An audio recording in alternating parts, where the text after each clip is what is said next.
Sa magandang araw po muli sa inyo kabayan, Luzon, Visayas, Mindanao.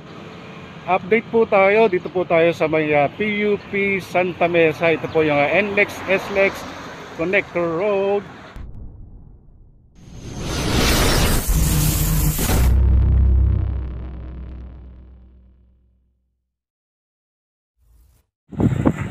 Again kabayan, isang magandang araw po muli sa inyong lahat. Luzon, Visayas, Mindanao, and also sa ating mga kabayang OFW. Magandang araw po sa inyong lahat. Update po tayo, dito po tayo ngayon sa may Pandacan, Santa Mesa, no? Ito po yung NLEX, SLEX Connector Road, PUP Santa Mesa kabayan. So ito pong gagawing NLEX, SLEX Connector Road, no? Galing po ito sa may dito po sa gawing Pandacan area, no? Diyan po sa Skyway Stage 3. Diyan po may gagawing on-ramp, off-ramp. Connecting po yan sa NLEX, SLEX Connector Road. So kabayan, ito po yung bagong tulay, no, na konektado sa Pandacan. Ayan, Pandacan pa ako. So ito po yung mga alternative route, no, kung pupunta po kayo ng Paco or SLEX bound, no, galing kayo ng galing po kayo ng San Juan. Ayan, no, ito mga galing pong San Juan yan, or Mandaluyong or Quezon City or Pasig, no. So ito po yung shortcut na daan, no, para dyan po sa may Malate o Paco or Makati, no. So kaya mapapansin nyo, gamit na gamit po itong road na to kabayan. So ito yung pinipicture natin is ito po yung NLEX, SLEX Connector Road, no. So ito, no, may nakatayo na po ritong river cage, no, para gagawin poste para sa NLEX, SLEX Connector Road. So ito po yung update natin kabayan.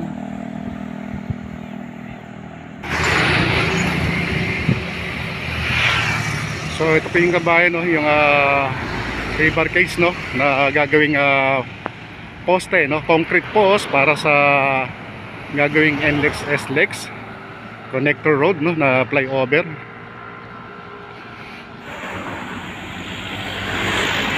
So yung nakarang punta natin dito kabayan, bali ang ginagawa po ng mga kababayan natin dito manggagawa is yung drainage, no, in drainage system, no, diyan sa banda sa unahan, no, may drainage system na ginagawa sila. So dito, no, may nakaabang na mga poste, no, may nakaabang na po na poste diyan. Siguro tinatapos lamang po nila yung drainage system bago tayuan dito ng mga poste kabayan. At dito kabayan, no, mapapansin nyo, no, may nakaabang na rig at saka yung casing, yung steel casing, no, nakaabang na rin dyan. So malalaman natin yung butasan dito, no, yung pagtatayo ng concrete post pagka nandito na rin po yung yung chemical tank, no, ng bentonite kabayan. So yan, no, may mga butas na po yan, no, may nakabang na butas para sa gagawing poste kabayan. So sa ngayon, no, nasa ilalim pa rin tayo ng alert level 3, no, dito sa buong NCR.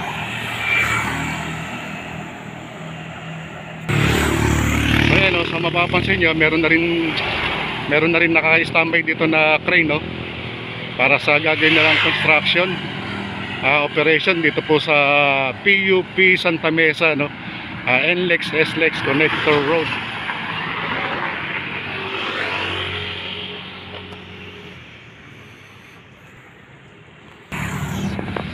Napapansin nyo kabayan, no, pansamantala nilagyan muna nila ng barikada, no, ng barrier, at may harang na rin po para at least hindi po maka-aksidente ng tao. At ito po, no, kabayan, may nakatapat na rin na bubutasan para sa gagawin poste. So ayan kabayan, no, bali gawa na yung ginawa nilang drainage system, no?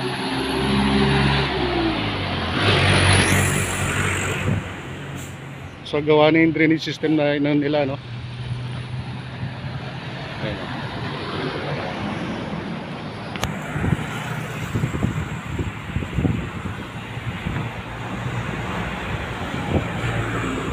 So yan nga po, no, bali gawa na yung drainage, no? By February gagawin na rin yung ano, yung paghuhukay dun sa ilog, no? So yung pingabangan natin na update, no? So ngayon okay na yung drainage system. Ayan, no? So okay na, no? So yun po yung feedback natin sa ngayon. So yun, no? Nakita nyo kabayan, okay na, no? Okay na yung ano, yung drainage system nila.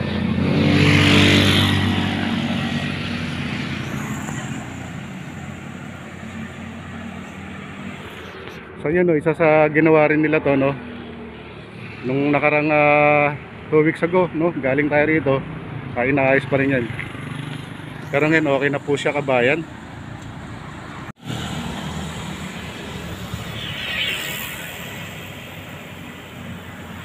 So yun nga, no, kabayan, bali by next month, no, umpisa na rin yung construction, no, dyan sa gawing malapit sa ilog.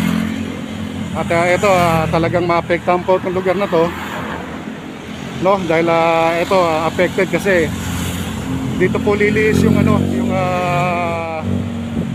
yung flyover ng NLEX SLEX Connector Road ng PUP Santa Mesa, going from ano po, Pandacan area kabayan.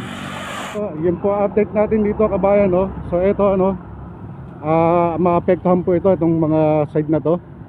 Kasi dito po ilalagay yung mga equipments, no, na gagamitin sa construct.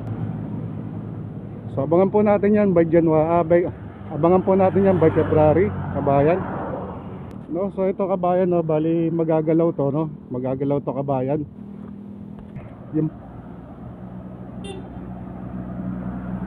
Kasi yung poste na to, no, kabayan, lilis po yan.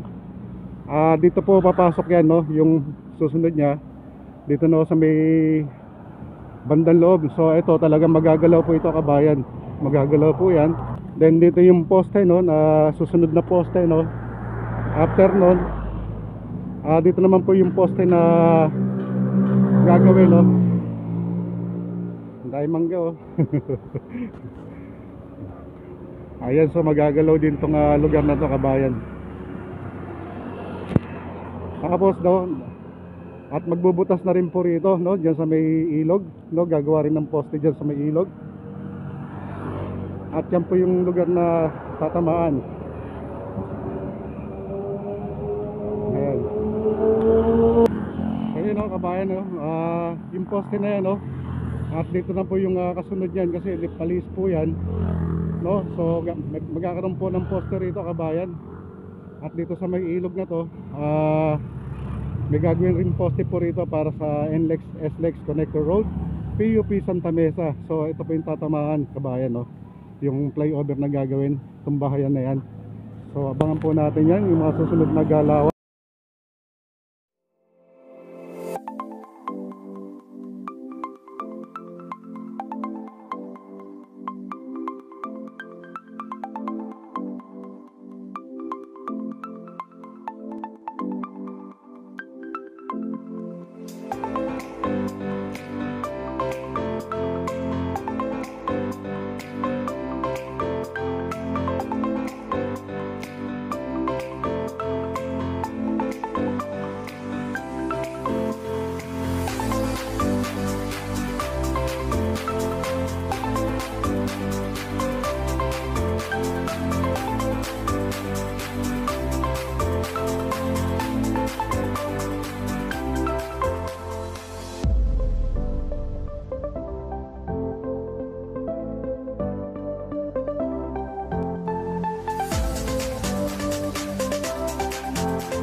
Again kabayan, maraming salamat po sa inyong lahat. At mapapanood nyo rin po sa vlog na to yung unang palipad natin ng drone. Again, maraming salamat kay Algery Vlog, no, sa drone na kawang gawa niya sa atin, pinagkaloob niya. Maraming salamat, Idol Algery Vlog. And also salamat din po kay Don Sol Vlog, no, isa rin sa nagturo sa atin about the drone, no, yung basic na palipad, no. So maraming salamat po sa inyo lahat. Don't forget subscribe Neri G Vlog and also Nogi Vlog. Maraming salamat po sa inyo lahat. Mabuhay ang Pilipino, mabuhay ang Pilipinas. God bless Philippines. So ito po yung update natin dito po sa may NLEX SLEX Connector Road, PUP Santa Mesa. Thank you so much.